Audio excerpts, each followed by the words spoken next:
جنكنا كلمان جنكنا أفان مكينا كتبنا تبيسنا أفان مكينا كتبنا تبيسنا mana barumsa zabirra darari nu eegi nu hindufna deebineeti nu hindufna deebineet barsiisosa nagayatti barattosa nagayat mana barumsa zabirra darari nu eegi nu hindufna deebineeti nu hindufna deebineet barsiisosa nagayatti barattosa nagayat kabajamtoota daawwattoota keenyaa ka amma dhageettan kuni faaruu nuti yeroo barnoota barannu kana dura yoo manni barnootaa keenya cufamu jechaa turredha.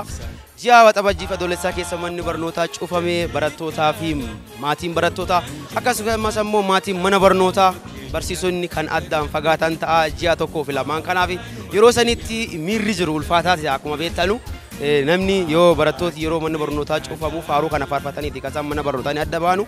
Kun kadaawwataa jirtan kun Waliif TV dha. Waliif TV ni ammoo guyyaadha. Magaalaa Bishooftuutti argamee jira. Sabni magaalaa Bishooftuutti arganneef ammoo sagantaa cufiinsa mana barnootaa waldaa aksiyoona Waliif akkasumas ammoo sagantaa eebba barattoota oolmaa duraarratti argamna. Eebba oolmaa duraa kenna barattoota ilma oolmaa duraa guyyaadhaatiin barattoota mana barnootaa Waliif akaadaamii ka damee Bishooftuutti argamneeti kan nuti jirru. Manni barnoota Waliif akaadaamii ka damee Bishooftuu guyyaadhaa barattoota isin argitan kana eebbisaa jira. Waldaan aksiyoona barnoota Waliif ammoo guutummaa Oromiyaa keessaa manneen barnootaa 12 duwwan akka Baalee, Shaakisoo, Bulee Horaa, Naqamtee akkasumas lammoo Sabbataa fi Jimma dabalate dameewwan 12 qabu hunda keessatti sirna cufiinsaatii fi sirna barattoota oolmaa duraa eebbisuu irratti kan inni argamu jechuudha. Oromiyaan kichuuwwan kana ifi duuba godhattee nama boru Oromiyaa fuudhee itti fufsiisuu danda'u oomishuu irratti kasiin argamtu waldaan barnoota Waliif yookiin ammoo akaadaamiin Waliif illee kanuma galmaan geessaa fi kan inni carraaqataa jiru. Barattoonni qaxaleen isin argitan kun ammoo barattoota har'a eebbifamanii egaa barattooti kunniin barnoota isaaniitti oolmaa duraa fixatanii gara kutaa tokkootti qaxxaamuruu fi kasaan jiranii akkanumaan lammoo guyyaa har'aatti cufiinsa sirna mana barnootaa isaanii geggeessaati kasisanii qophiin keenya mallee kamatu ta'a daawwataan waliin turaa isin jenna qophicha kana qopheessee Simbraan geessaaf jiddu keessanii argam amboruu mashiiti gama gummaa teknikaa fi kaameraatiin ammoo Lammii Solomoon na waliin jira. Sagantaan keenya kamatti fuutaa barattootaaf maatii barattootaatiif baga gammaddan jenna. Sagantaan keenya kan itti fuutaa yaa tura. Martiruuni barraa qubee hakukullu wallalli rorroota ha irraa baanu halu. Magaan keenya jedham Mu'az Sanbataa. Mu'az Sanbataa har'a eebbifamaa jirta mana barnoota oolmaa duraarraa gara kutaa tokkootti dabaraa jirta baga gammad. Baga gammad. Eessa baratta mana barnootaa kamii baratta? Waliif akaadaamii. Waliif akaadaamii damee Bishooftuutti baratta. Waliif akaadaamii akkam ture mee barnooti? Gaarii. Maammaan qayyabatte maammaa irraa argatte mana barnootaatirraa? Afaan Oromoo, Ingiliffa, saayinsii naannoo, jeneraan saayinsii, herreega. Barnoota kamirra jaallata? Kamirra barnoota kamirra sitti tola? Ingiliffa. Afaan Ingiliziitti sitti tola? Maqaan kee eenyu jedhama? Eeraa Lasnaqaa. Baga gammad. Baga nutiin gahe. Mana barnoota akaadaamii Waliifitti baratta magaalaa Bishooftuutti. Mee barnooti maal fakkaata ture? Gaariidha. Maqaan koo Feeneen Dalkachoo jedhama. Kan baradhu Waliif akaadaamiidha. Kan baradhu Waliif akaadaamiidha. Ani barsiistuu irraa kan qayyabadhe barsiistuu irraa kan qayyabadhe. Jabaadhu gammadeesin Waaqa burqaa hora walaabuu waaqa sagaltama garbaa waaqa sagalan booranaa waaqa torban baareentummaa waaqa ciccoo gurraattii waaqa caffeetummaa waaqa shanan gadaa Oromoo kan nagaan nu oolchite nagaan nu bulchi dafii galtee nu baasi dogoggora nu oolchi uumaa kadhannaa nu haa dhaga'u waaqni hamaa nurraa qabu tolaa nutti haa qabu xinnaan haa guddatu guddaan haa jiraatu wallaalaan haa beeku beekaan haa bulu kormi cirrii haa ta'u rimaan haphee haa ta'u rooba nagaa haa roobu qilleensa hamaa nurraa qabu gadaan roobaa nagaa barri quufaa gabbin.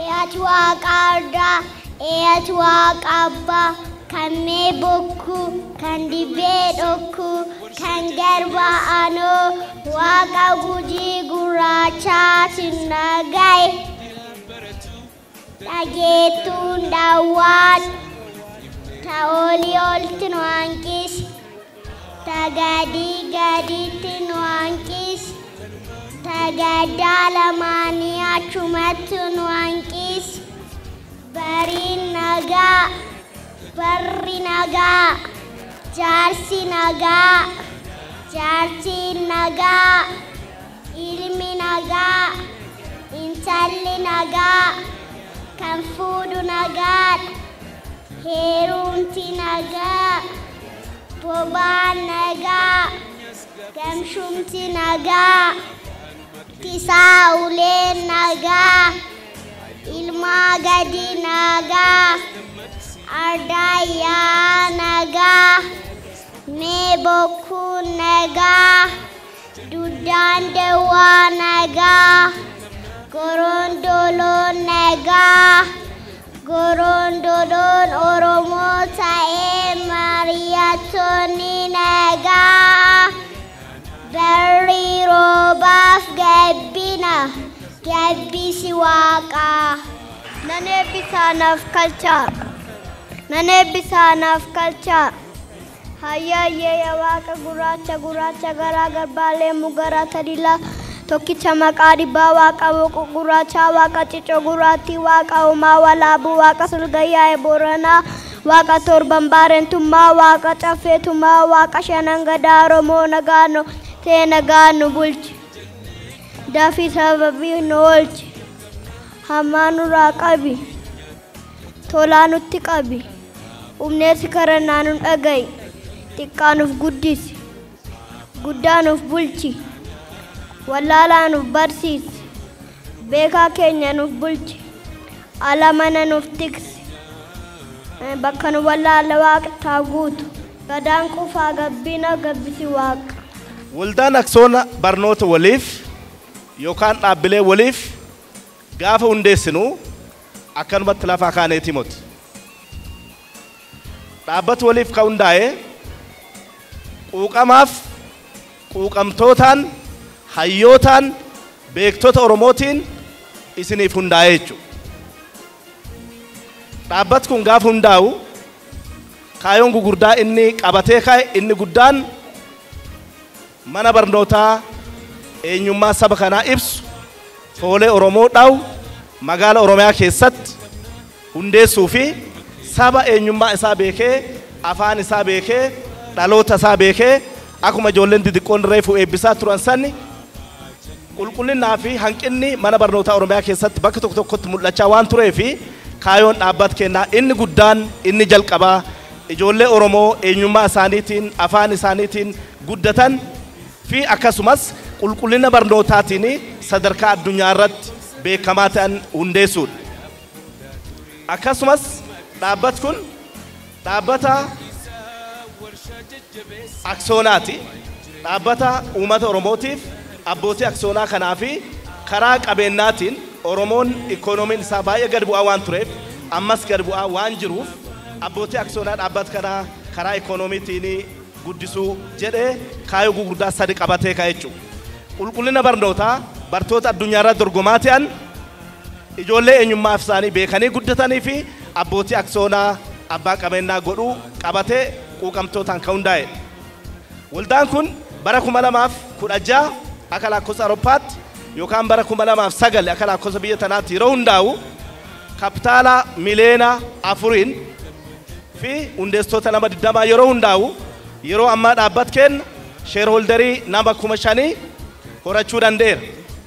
Akkasumas yeroo ammaa magaala Oromiyaa guutuu keessatti damee 12 banatee bartoota 7,000 hojjetaa 500 fi akkasumas yeroo har'aa guyyaa har'aa kana magaalota Oromiyaa 12 keessatti magaala Bishooftuu dabalatee magaala Sabbataa, magaala Amboo, Naqamti, Gimbii, Beddellee, Baalee Roobee, Shaakkisoo, Bulee Horaa fi Laga Xaafotti yeroo ammaa eebbi akkanaa gaggeeffamaa jira jechuudha. Damee 12 baruu keessatti dhaabbat kun akka kaayoo kennaatti waggaa 5 keessatti Oromiyaa guutuu keessatti godina 20 keessatti mana barnootaa banna jendee jalqabne. Sababoota gara garaatiin Oromiyaa guutuu keessatti damee isaa guutuutti banatu hin dandeenye. Kanaaf yeroo ammaa dhaabbat keessan dhaabbat waliif bartoota 7,000 ijoollee Oromootiif barsiisaa jiruu fi carraa barnootaa carraa hojii nama 500 uumuu dandeenyeera jechuudha. Guyyaa har'aa ijoollee 691 godinaalee Oromiyaa 12 keessatti eebbisaa jirra.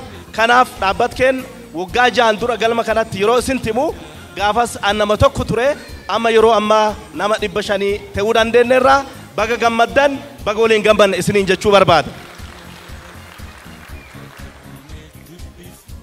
Sabi barnootaan baratin sabi ikoonoomii hin qabne saba dorgomaa ta'uu hin danda'u, saba mataa ol qabatee deemu ta'uu hin danda'u. Waldaan keenya gaafa hundoondu qabeenya walitti qabiisaaf miti. Ijoollee Oromoo barsiisisaaf, addunyaa irratti dorgomaa ta'isisaaf, ikoonoomii hin beekamisaaf.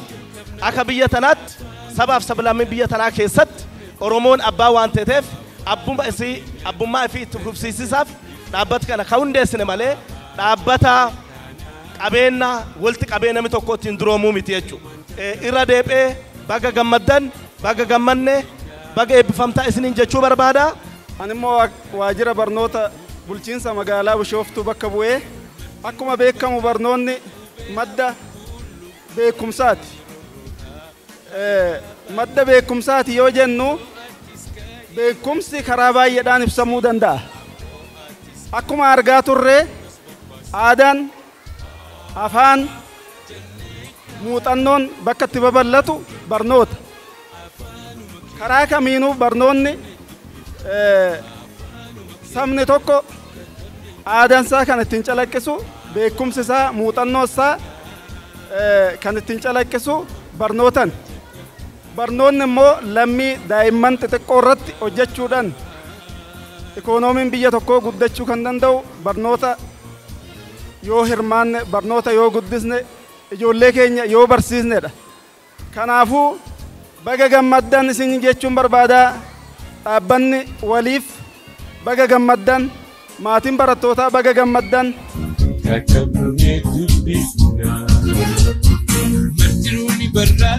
Kubeha kukulu walali rorona ha irra manni barumsaa akaadaamii waliif damee Bishooftuu gulantaa lammaffaa irraa baga geessan hundumti keessan amma kanan qabadhee dhufee walaloodha. Walaloon dubbisaa xiqqoona caqasaa matarree walaloo koo aadaa koo bareeddu ishee fakkeenya hedduu ilaalimee akka isheen bareeddu aadaa saba kootii ishee sanyii mootii namni maaf aadaa namaa jalalootii kan ofii dhiistee maaf kan ormaa harmootii ilaala hubadhaa aadaan kan keessanii qabeenya ofii jalaa eessatti hundeessanii eeguudha malee kan ofii jabeessanii aadaa kan kee dhiistee kan ormaa jala hin fiigin ammayyummaa jettee of hin dagatin ammayyummaa jechuun aadaa kee dhiisuu seete maaf qilee buute aadaa ormaa ol fuute aadaa saba keetii eenyummaan kan keetii uffadhu bareechi aadaa biyya keetii keetumatu keetii beeki sanyii mootii yaarmee kaayyoo na barsiisi aadaa kan ormaa jala fiiguun beeki anaaf safuudha aadaa hedduu qabdi dacheen oromiyaa nyaata kaasuun danda'a yoon fedhees uffataa namni maaf qullaa deema fakkaatee maraataa ayyoo koona barsiisi nyaata aadaa moo atis ruuzii qofaaf feettaa akkuma chaayinootaa lakkii na barsiisi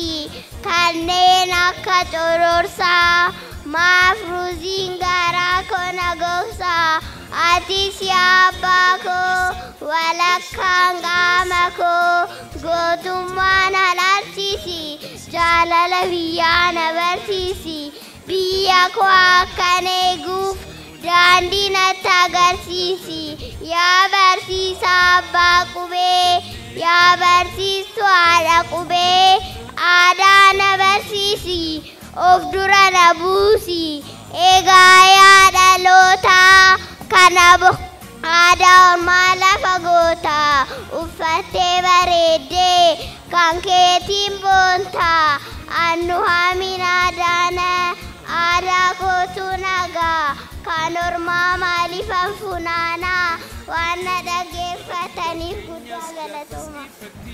Katabnee dubbisna martiruuni barraa qubee haa qulqullu wallalli rorroodhaa haa irraa baanu halu ayyoo artis kaa'ii addeenas dammaqsi ammoo artis kaa'ii obbolos bobbaasi.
jenne kana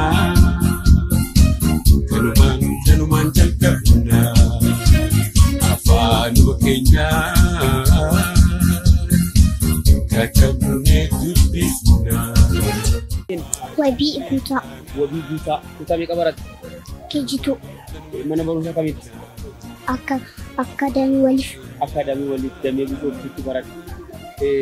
Har'aa guyyaa maatiin barattoota isaanii fudhatanii gara manaatti galan barsiisotaa fi barattoota ammoo addaan ba'an. Haga waqtii biraatti mana barumsaatti hin deebitanii sagantaa keessa mana barumsaa irratti si shubbistuu arga. Shubbisa akkamiin eegalta? Inni si shakalchiisa manatti shakaltamu mana barumsaatti shakalta? Mana barumsaatti. Mana barumsaatti inni si shakalchiisa? Barsiistuu. Barsiistuu eenyu jedhamtu barsiistuun kee? Icheenesh. Barsiistuu keenyas si shakalchiisa? Cimaadhaa shubbisaan uummanni si badhaasaa ture akkam ture mee hamileen uummataa? Ita toleeraa jaallatte? Gara fuulduratti maal ta'uu barbaadda mee barumsa kee yoo xumurte? Dooktarii. Dooktarii ta'uu barbaadda? Nama yaalchisuuf rabbi obdii keessi haa gootutti. Ati eenyu jedhan? Wabii Bijigaa. Wabii Bijigaa. Kutaa meeqa baratte? Keejitudii. Mana barumsa kamitti? Waliif akkaadaamii damee Bishooftu. Waliif akkaadaamii damee Bishooftu. Shubbisa eebbisi shakalchiisa? Barsiistuu. Cimtuudha akka malee maatiin manaa si gargaaru shubbisaan. Barnoota irratti akkamatti?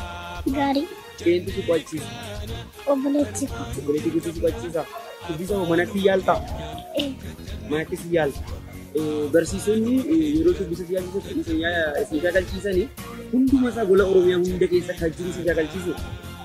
Kanaaf akkasitti cimootaa kan jechuudha. Guddadhaa bakka guddaa akka geettan abdii qabna Waaqayyoon naa guddisu. Abaa jenne kana kanuman jalqabna afaan keenya katabne dubbisna. Gololcha baalli goobanaadhama hundeessaa fi hojii gaggeessaa waldaa Aksiyoona Barnoota waliif. Nuti waldaa Aksiyoona Barnoota waliif amma erga hundoonne gara waggaa 7 geenneerra akka kana hundeessinu kan as keessaa inni tokkoffaani mana barnootaa biyya tokko biyya guddoo ka godhuu danda'u saba tokko saba guddaa godhuu ka danda'u namni barnoota qulqullina qabaatee mana barnootaa qulqullina qabu qofa doon ta'een aadaa ijoollee aadaa isaanii beekan afaan isaanii beekan yoo jiraate saba guddaa ta'uu danda'a jechuudha. So biyyoota garaagaraa irra deemnee barannee erga argineen duuba Oromiyaa keessatti mana barnootaa Oromoo fakkaatu saba guddaa kana fakkaatu waan hin mul'annee fi mana gaappii qulqullina barnootaa kanaa furiisaa fi mana barnootaa kana hundeessine mana barnootaa aadaa isaatii afaan isaatii eenyummaa isaatiin cimaate akkasumas abbootii aksoonaa Oromoon ikoonoomii akka fi danda'u qabeenya akka fi danda'u waan sadii hundeeffanne eenyummaa qulqullina barnootaatii fi qabeenya saba tokko akka fi danda'u hundeeffanne waggaa 7 dura dhaabbata kan hundeessine jechuudha. Dhugaa dubbatuuf gaafa jalqabnu nu nama muraasaan jalqabne keessattuu hundeessitoota dhaabbataa dabalatee hojjetaan dhaabbataa waggaa jalqabaa nama muraasa turre keessattuu an kophaatti waggaa tokko guutuu biiroo keessa hojjechaa ture. Jenaa manaajerii ta'ee barreessaa ta'ee barsiichuu ta'ee qulqulleessaa ta'ee waggaa tokko guutuu kophaatti hojjechaa ture. Amma yeroo ammaa galata waaqaa hojjetaa 500 ol carraa hojii uumuuf dandeenyeerra. Kana keessa hojjettooti persentiin 99 ijoollee Oromoo ta'an kaan lammii biyya alaarraa finnee Keeniyaa irraa, Saawuz Afrikaa irraa, Naajeeriyaa irraa biyyoota garaagaraa irraa finnee barsiisaa jirra. Damee 12 Oromoof banuu dandeenyeerra. Akka karoora keenyatti waggaa 5 keessatti damee 20 banna jennee yaadnee turre sababoota garaagaraatiin Oromiyaa guutuu waliin gahuu hin dandeenye yeroo gabaabduutti waliin hin geenna. Kana keessatti amma barataa 7,000 damee 12 Oromiyaa godinaalee 12 keessa seenuu dandeenyeerra jechuudha.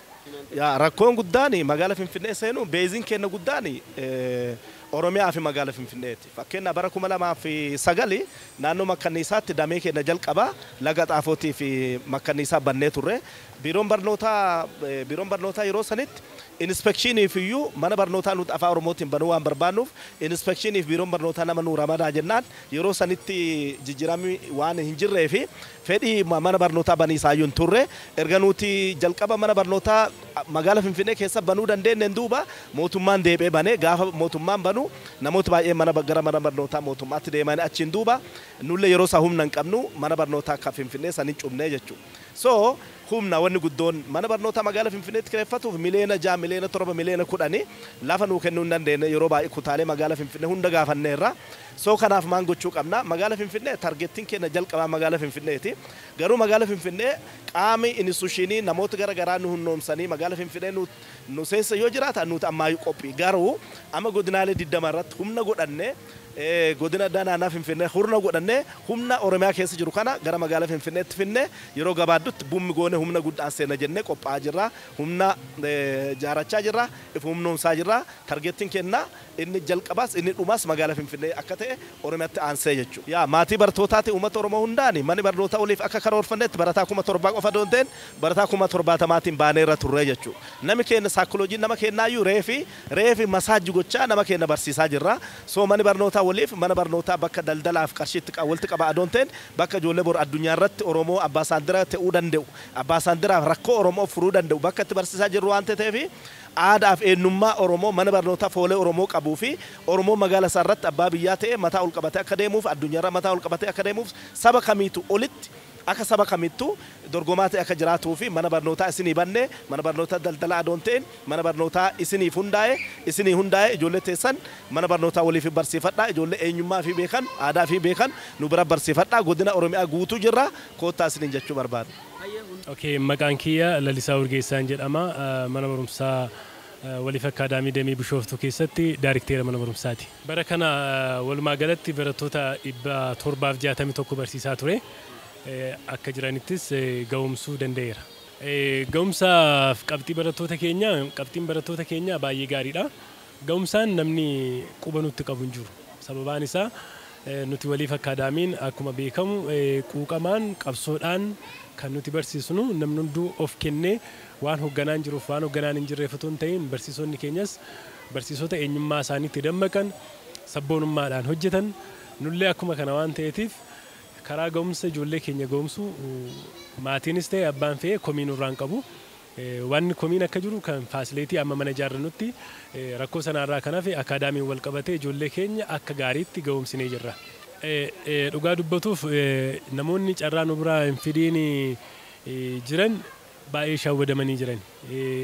Yoo nu bira fidan ijoolleen isaanii dandeettiidhaan akkuma sila argite amma nu bira ijoolleen kutaa 4 kutaan 3 lammii biyya alaa afaan ingiliziitiin kominikeet godhu walii galuu ergaa isaaniin dubbifatu namni kamuu hiikoodhaan gidduun seenu isaantu wal hubata jechuudha. Kana sirriitti ga'umsinee qooqa irratti qooqa afaan ingiliffaas sabjeektii irrattis gosa hundaatti waan hojjennuu fi qulqullinaan hin dursina waan ta'eetiif nu biratti yoo ijoollee keessan ergattan shakkiin qabaattanii akkasiin barbaaddanitti isinii guddatti waan ta'eef magaalaa Finfinnees haa ta'u magaalaa Duukamaa haa ta'u Adaamaa haa ta'u iddoo fe'aa ta'u yoo ijoollee keessan akkaadaamii waliif barsiistan ni ga'umsitu waan hawwitaniif sana hin argattu kanaafuu gara keenya kottaa waan jedhu waamicha dabarsaaf.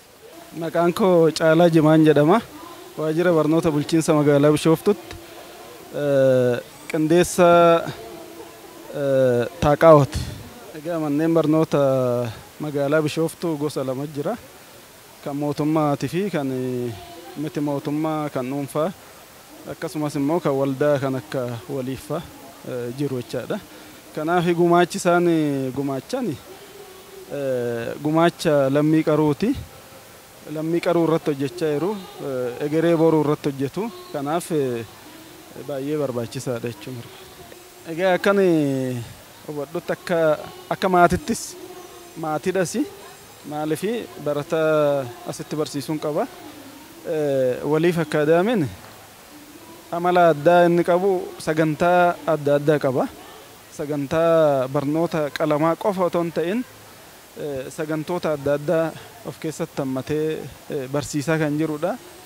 Keessumaa eenyummaa daa'imman eenyummaa isaanii beekanii akka guddatan afaan isaanii aadaa yoo jennu uffannaa